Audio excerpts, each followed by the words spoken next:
Hello everyone and welcome to Financial Accounting. Today we will continue studying financial statements and learn how to calculate missing amounts from financial statements.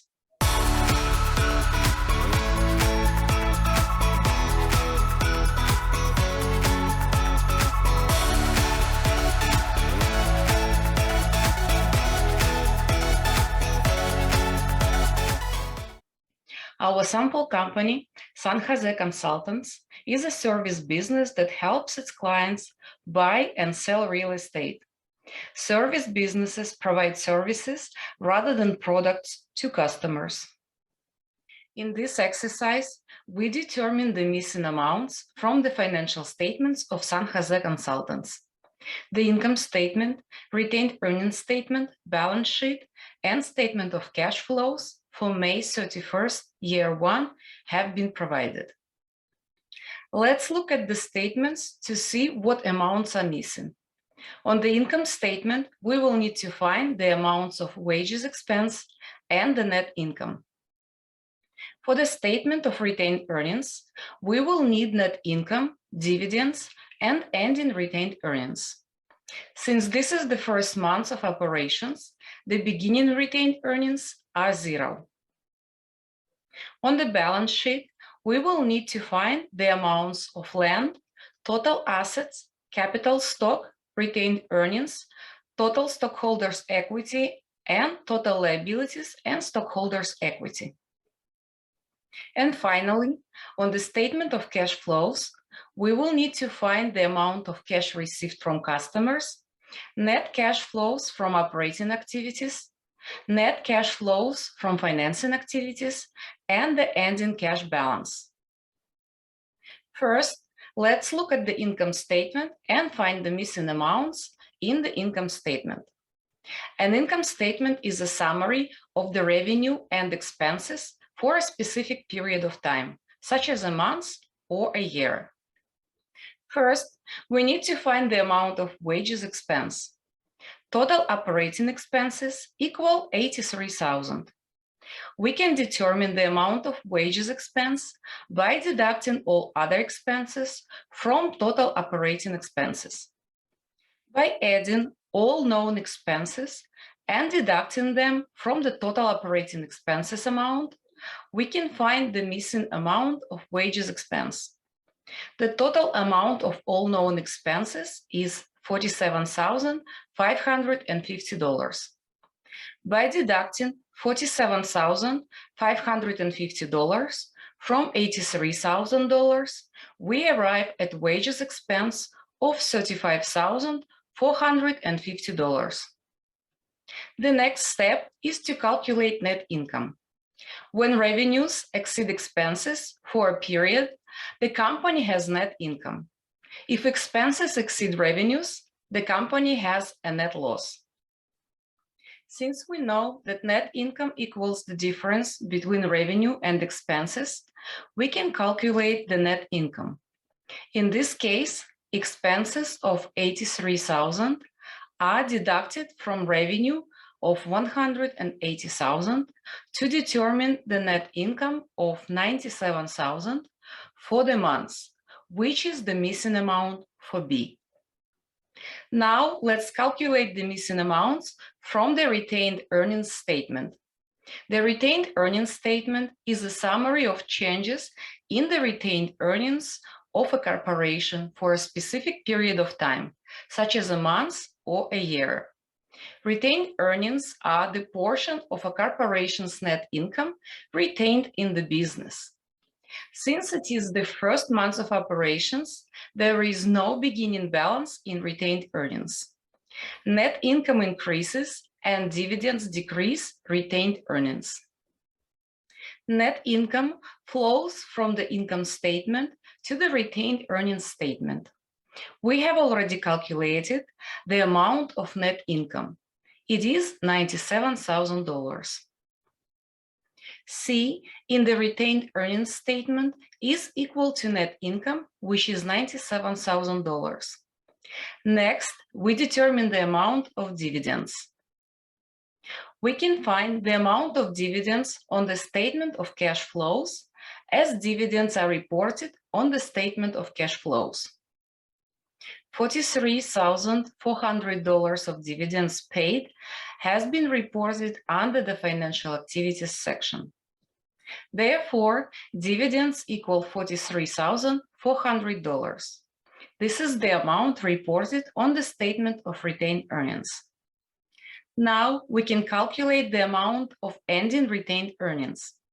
By deducting $43,400 from $97,000, we arrived at retained earnings as of May 31st, year one, of $53,600.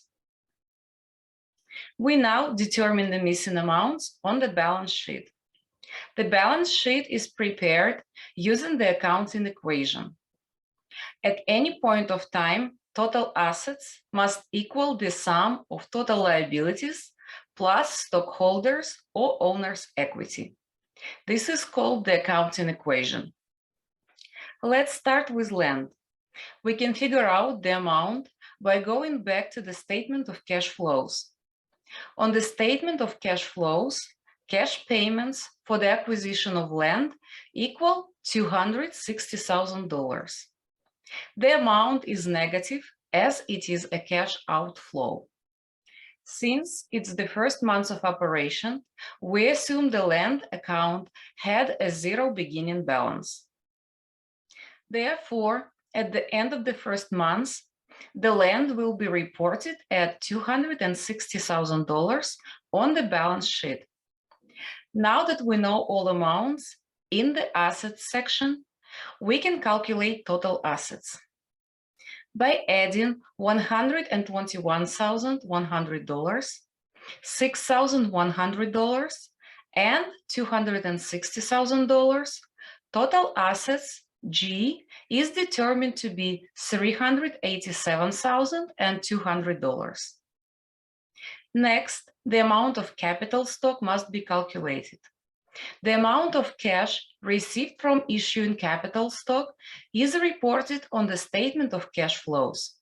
Let's go back to that statement. According to the statement of cash flows, cash received from issuing capital stock is $325,000. Therefore, capital stock is reported at $325,000 on the balance sheet. The next step is to fill out the missing retained earnings amount. The ending balance of retained earnings is calculated in the retained earnings statement and reported on the balance sheet. Let's go back to the statement of retained earnings. We have already calculated the amount of retained earnings, which is $53,600. Therefore, the amount of retained earnings on the balance sheet as of May 31st, year one, is $53,600. Now that we know both capital stock and retained earnings, we can calculate the total stockholders' equity.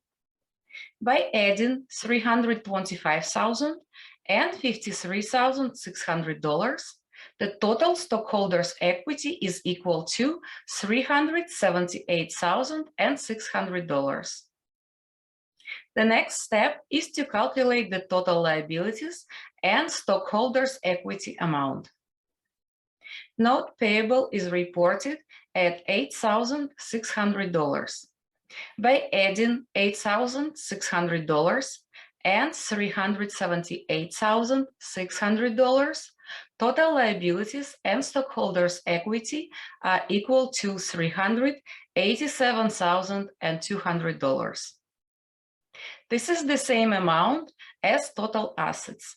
This proves the accounting equation is in balance. Finally, we determine the missing amounts in the statement of cash flows. The statement of cash flows reports the change in financial condition due to the changes in cash from operating, investing, and financing activities. First, we need to determine the amount of cash received from customers. Fees earned during the months equal $180,000.